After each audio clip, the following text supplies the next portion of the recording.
our technical departments. We had extremely productive discussions around staffing today, and the key is really going to be getting, I think for Catholic Health, is getting comfortable with the concept of ratios. There's a new law in New York State effective January 1st, 2022. We have to have a clinical staffing committee in place to deal with the issue of ratios. By July 1st of 2022, those ratios must be determined, and then they have to be in place by January 1st of 2023. What we're trying to do is get Catholic Health to talk about ratios, because at the end of the day, that's what we're going to have in place. The legislation is clear that there has to be a specific nurse to patient ratio. A nurse has to be able to go in and look at how many patients they will have assigned to them on every shift. And so the only thing we're doing differently here is saying, look, we're at the bargaining table, let's get it done, let's get the ratios in place, and we'll take a year to get there. It's not going to happen overnight. We have to be able to ramp up, 25% by a certain date, 50% by a certain date, 75% by a certain date. And that's really what we're talking about right now. So what's your optimism level like when it comes to just reaching a deal, a timeline for reaching a deal? I know you guys can say yes immediately, but just realistically, do you think you can get a deal tomorrow, end of the week? What do you think? I don't think we can get a deal tomorrow, just because as you can see, we spent hours talking about staffing today, and there were still questions and still information that they owe us. And the reality is they may not even be able to get us that information until tomorrow morning. So again, we want to be thorough, we want to be precise, we want to make sure that whatever agreement we reach gets the job done. So the members of the union that might be watching or listening to you, I mean, if they're wondering how long am I going to be doing this for, is at least the end of the week reasonable? Yeah, I can't guess. The only thing I know our members are telling us is we're out here, so don't mess up. I mean, we're doing our job on the picket line, and you do your job at the bargaining table. So they've been very, very clear with us that, we sent you up there to do a job, and you better get it done. So those are our marching orders. You say you have questions. What are some of those questions that they need to provide to you guys with answers? They're really technical questions. So the formulas for looking at the number of beds on a unit, and then the number of people you need to care for patients if those beds are all filled. We talk about an average daily census. So what time do you take the snapshot of the beds being filled? And so there's a whole formula that we have to understand to how you get from 33 empty beds to the number of people you need to care for patients, if it's 33, if it's 32, if it's 31, and the number of full-time versus part-time equivalents, and how do you make sure you can cover not just your productive time, but your non-productive time. So there's really a lot that goes into it, and we just need to make sure we get it right.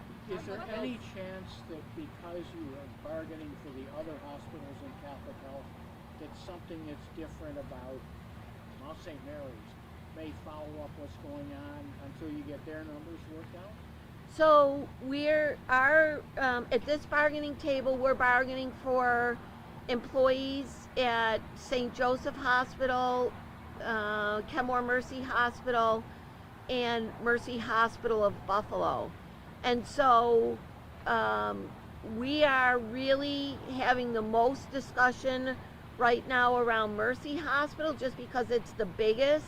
It's a tertiary care facility, and it's going to be the most difficult to get good numbers in place. I feel like we're heading in the right direction at St. Joseph Hospital, and we're still actually talking about Mercy, and so we have to spend some time on Kenmore Mercy once we get through all of our questions with Mercy Hospital of Buffalo. What has the atmosphere at the table been like between all parties involved? The atmosphere has been very cordial. I mean, we had a cordial work relationship with the representatives from Catholic Health and their bargaining committee. And so it just feels like we picked up where we left off. Catholic Health just sent out a statement to us moments ago saying that the staffing concerns, they said that, like you're saying, productive conversations happen today about staffing, but they're saying that the staffing concerns are happening nationally. They also said that as of 5, the union still hadn't responded in writing to the hospital's $33 million wage and benefit package. What do you want to say in response to their response? So literally that's what we were doing before we came down.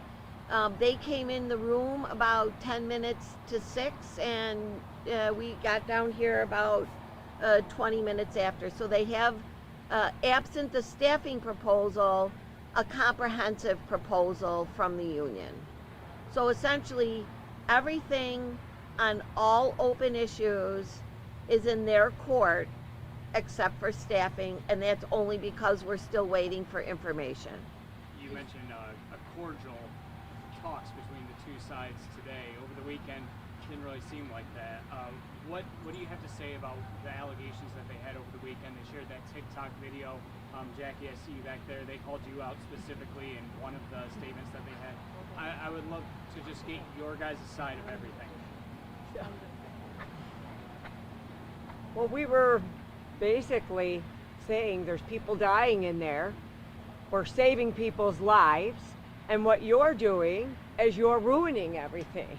And that's exactly what's happening. We're calling them out for leaving one nurse to 18 patients in the emergency room.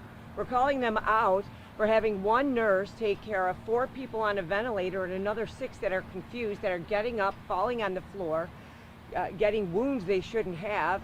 And we're saying, what is going through your head? This is disgusting, this is awful, and it really is. It's a terrible thing. Has there been talks among the picketers or from you guys to the picketers about behavior out there? Because they shared that TikTok video, a lot of explicit language was being hurled at the temporary workers coming in. What was being said to those picketers from you guys? All right. For the record, there was absolutely no cursing from me. I never curse. But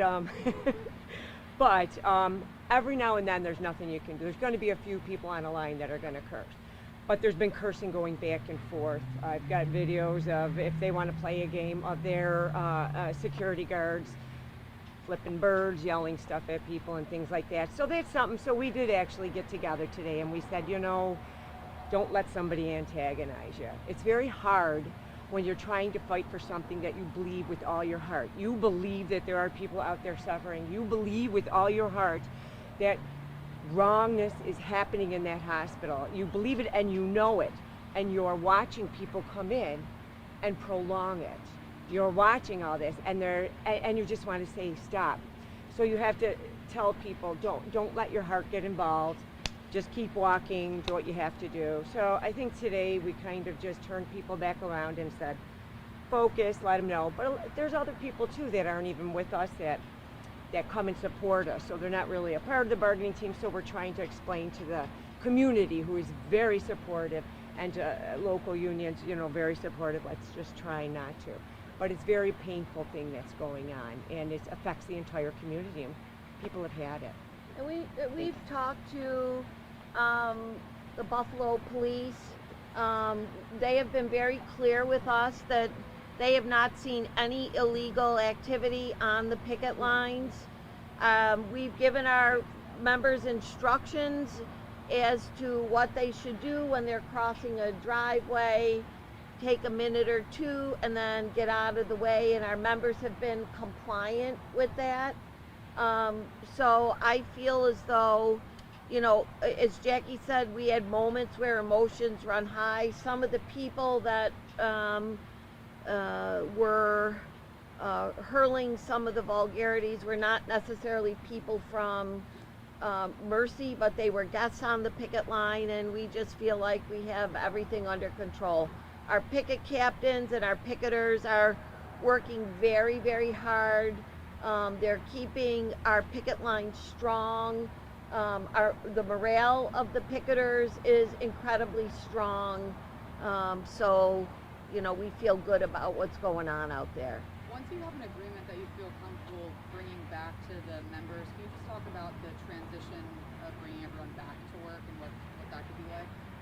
Well, in many circumstances where you have a strike, you actually have to then negotiate a back to work agreement.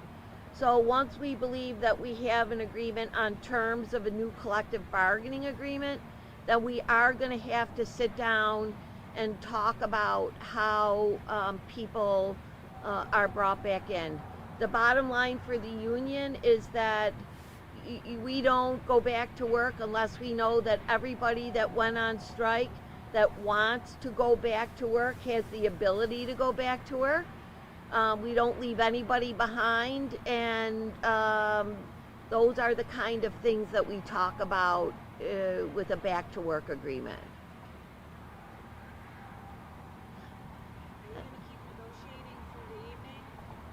It depends.